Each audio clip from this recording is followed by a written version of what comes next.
All right, guys, we're going to go ahead and get started. We are looking at how to write a paper. This is for your paper one that you did in my class for you to be able to do redo. Make sure that you read the instructions for what you're supposed to comment on this video after you get done watching it. So what I'm going to do is I'm going to run through the rubric, and then step by step with the rubric, I'm going to show you examples of how this is correctly done for a paper. So we're going to start first with a thesis. If you look, a thesis is a response to the prompt with a historically defensible thesis or claim that establishes a line of reasoning.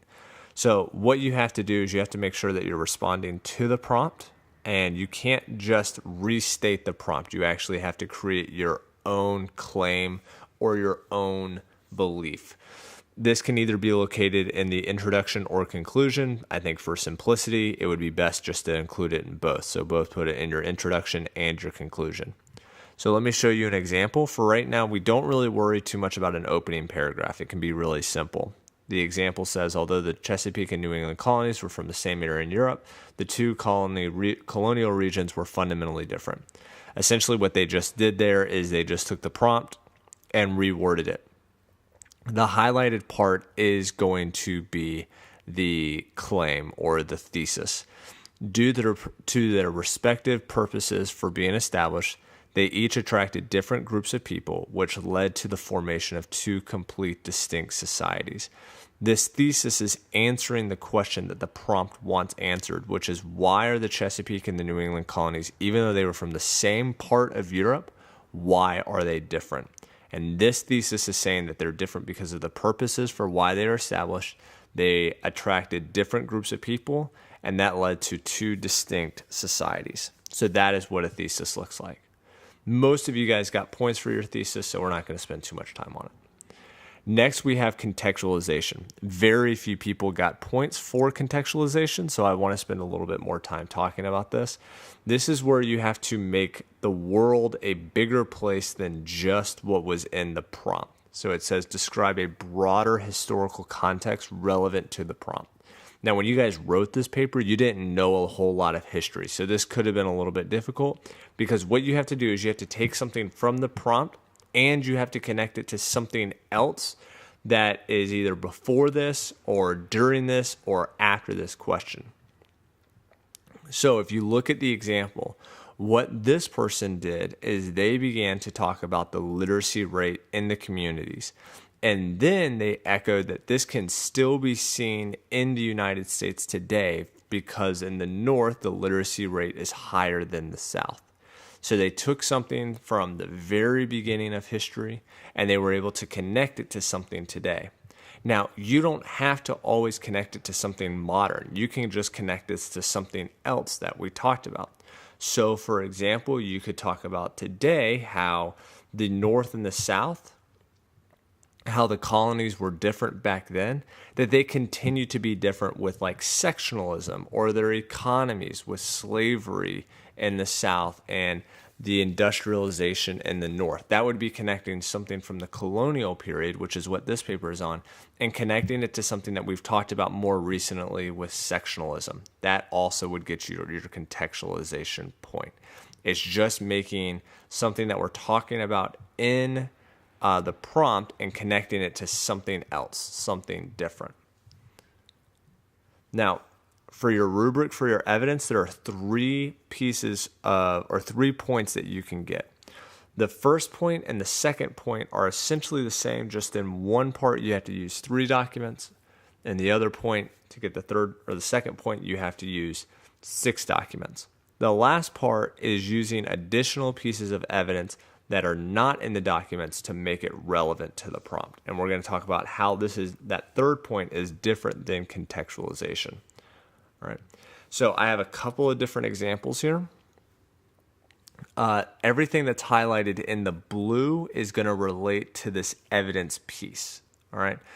It says, in Captain John Smith's History of Virginia, 1624, he explains the primary motive of his fellow colonists, which was to find gold. He writes that there was no talk, but dig gold, wash gold, refine gold, load gold. and then there is a cite. It says document F. There are 3 things in here that the person did, and you need to have all 3. The first thing is they summarize what the document is saying in their own words. All right, so it's to find gold. That was the motive of the Virginia colonies, was to find gold. You have to summarize the document in your own words. Then they find a quote from the document that shows proof that what they said was actually in the document. A lot of times you guys quoted the documents, but you didn't explain what the quotation was. You cannot just quote the document. You have to explain what it is. And most of the time you need to connect it back to your argument. So for example, it says Virginia, specifically Jamestown, was founded purely on money. That's the topic sentence. That relates back to the thesis. If you remember, the thesis talked about how they were founded for different purposes. This person is then going into saying Virginia was founded for money. And since they were founded for money, here's a document that shows they were founded for money. So they not only summarized the document, but they also connected it back to their thesis, and then they had evidence to support it from the document. And then, of course, you need to have a cite. All right, so the 3 things you need to have, just to summarize, are you need to have it in your own words. You need to have it summarized in your own words. Connect it back to your thesis. Make sure that it's relevant to what your thesis is saying, and then have evidence. We're going to look at another example. And this is now them talking about the purpose for the New England colonies. So you see that topic sentence at the top, which is underlined. That is to tell them that the New England colonies were established by the Puritans in order to flee religious persecution. So then we have John Winthrop's A Model of Christianity, and what he does is he explains that he wants a new colony to be the model of Christianity, and this is then connected to the document by saying he desires a city upon a hill for the entire world to look at. All right, so summarize it in their own words. Done. Make sure to have a quote. You can see that quote right there is very small. It's just a city upon a hill, but it still works. And that it's connected to the thesis, which it is, because they are fleeing religious persecution, and this person wants to create a Christian community. In our final example, we'll see the Articles of Agreement by Springfield, Massachusetts. And this is to show that the colonies were very different. So this person is trying to use this document to show how they're different. So what they did is it outlines the regulations that the founders of the Springfield community developed. For example, they agreed everyone shall have a share of the meadow or planting ground. So what this did right here is it shows, again, summarize it in their own words of what this document is trying to say, connect it back to the thesis, which they did. They connected it back to the thesis by saying, okay, this is a way that society was different, and this document is showing how they are different. And then they used a quote to specifically back what they are saying.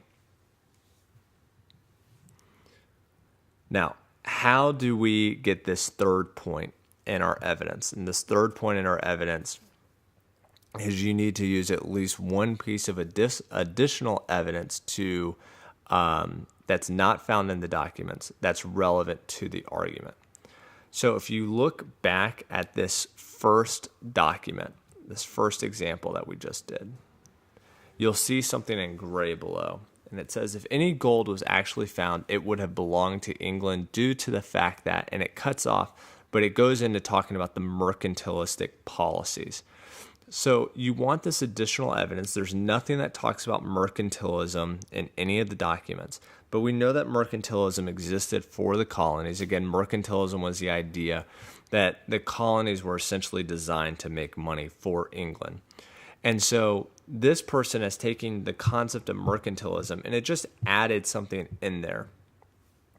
Now that could be contextualization as well. However, contextualization and your outside documents, contextualization and the evidence, the additional piece of evidence that you have can't be the same thing. So you just need to have two different things there. an easy way to think about it is your other piece of evidence should be more of an argument. So I gave this person credit, but really an example would be of like a good piece of additional evidence of why Virginia and New England were different would be the issue of slavery. The fact that in Virginia they're going to have slaves and in New England they didn't have slaves. Or it could be the climate. In Virginia it was hot, in New England it was cold. That's not found in any of the documents, but it would still work as another piece, another argument that's not in the documents, but still shows that why Virginia and New England were different. All right, for our analysis and our reasoning, so you need to have 3 documents that have, what we've called an OPV. Essentially, that just needs to tell me the significance of why this author is writing. Like, why is it interesting that this author is able to put this in there?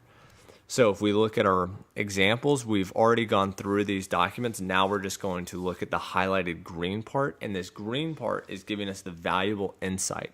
So right here, our first valuable insight is the fact that John Smith was the employment of the Virginia Company. And so because of that, since they were there, they would understand the Jamestown original purpose. So again, it's just giving some type of credit to the author of why what they're saying is valuable. For John Smith, it's that he was actually there. He was a part of the Virginia Company. For John Winthrop, it's going to be that he was the governor of Massachusetts. So he was the actual authority figure. So therefore, since he's the authority figure, that gives him his insight's going to be valuable. And our last one is just an agreement of Springfield, Massachusetts. So there's no author, so why is this valuable? But we know that this is valuable because we were getting to see how the authors or the founders of this community wanted their society to be set up. So since we're getting to see how the founders wanted it to be set up, we're getting an inside track to what they wanted this community to look like, which is valuable information. So again, you need to have 3 specific examples of how you are saying that the author's opinion is valuable to your argument. Why does it make your argument stronger? And the last thing you have to do is you need to have organization. That's how you get this very last point in analysis. So it says demonstrate a complex understanding of historical development. That is the focus of the prompt, using evidence to collaborate, qualify, or modify an argument. Now, what does that really mean? This is where looking at the column on the right is very helpful.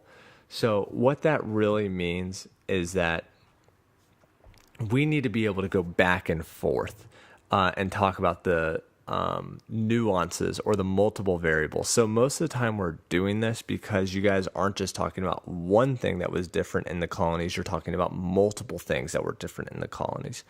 I didn't give credit for this unless you were able to go back and forth between it. So some of you guys just wrote about all the bad things of the southern, or all the things in the southern colonies. And then you wrote about all the things in the New England colonies. And you can't do that. You have to go back and forth. You have to be able to say, so the southern colonies did it this way. The southern colonies were founded because of money. And then the New England colonies were founded because of religion. The southern colonies, their society was really greedy, and the New England colonies, their colony was very like giving and socialistic. So you have to go back and forth between the two of them. You have to make a real argument. You can't just list a bunch of information. So if you can list a bunch of information, that's great, but you're not going to get that point. You have to be able to take this information and actually fold it into an argument. And to do that, that's all about organization. So anything that's underlined in these previous examples goes into that organization that I was looking for. And that really all starts with the thesis and making sure that your thesis is strong enough to where it's easy to jump back and forth between multiple different things, or that you're examining multiple different things to get that point. All right. Hopefully this is helpful. If you have questions, please let me know. Make sure that you comment on the YouTube video to get credit for this so that you can resubmit a paper. Thanks.